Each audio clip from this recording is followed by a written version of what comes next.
Jagananna colony అని చెప్పేసి ఇక్కడ లోకల్ నాయకులు ఎవరైతే ఉన్నారో వాళ్ళు మాకు జాగా ఇచ్చారండి. మాకు ఇల్లు అది ఏమీ లేదు. మా నాన్న హ్యాండిక్యాప్డ్, మాకు 2 పిల్లలు కూడా హ్యాండిక్యాప్డ్. చిన్నబాబు ఆడికి ట్రీట్మెంట్ అన్నీ కూడా ఆపేసి ఇల్లు లేదని చెప్పేసి ఇల్లు కట్టుకున్నాము. మొత్తం పునాది నుంచి కట్టేటప్పుడు కూడా ఎవరు వచ్చి జాగా మాదని ఎవరు చెప్పలేదు. ఇల్లు మొత్తం అయిపోయాక ఇప్పుడు మేము నైట్ అక్కడే ఉంటున్నాం, అక్కడే ఉండి పని చేయించుకుంటున్నాం. చిన్న ఇష్యూ వల్ల కరెంటు వాళ్ళు వచ్చి పట్టుకెళ్ళిపోయారు. పిల్లలతో ఇబ్బంది అవుతుందని మా ఆయన పడుకున్నాడు, మేము మా అత్తాల ఇంటికి వెళ్ళిపోయాం. నైట్ అయ్యేసరికి ఎవరో వచ్చారు, ఎవరిద్దరు బండ్ల మీద వచ్చి అక్కడ ఆగుతున్నారు. అలా చాలా రోజుల నుంచి గమనిస్తూనే ఉన్నారు. ప్రాణహాని కూడా ఉందని చెప్పేసి అందరూ ఒక దగ్గరే ఉంటున్నాం. నైట్ మేము ఉండడం మంచిది కాదని మా అత్తాల ఇంటికి వెళ్ళిపోతే మార్నింగే 6:30కే ఫోన్ అక్కడ ఉన్న మా చిన్నత్తాలు ఫోన్ చేశారు. మాకు ఇంటిమేషన్ ఇవ్వలేదు, ఏమి ఇవ్వలేదు.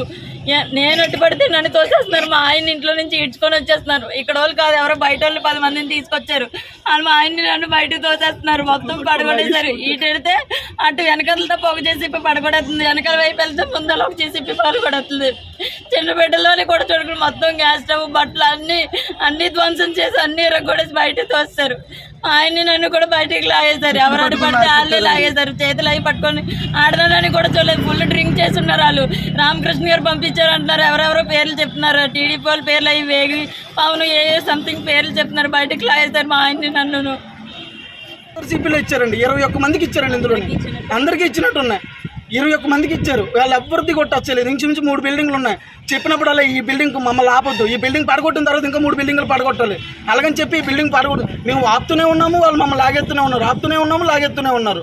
ఇంచుమించు మొత్తం అంతా ఇంట్లో ఉన్న సామాన్లు కూడా బయట తీశారు. గ్యాస్ సిలిండర్తో సైతం ఏది కూడా ఉంచలేదండి. మమ్మల్ని మా ఆవిడ మీద కూడా చేసి బయటకు లాగేశారండి.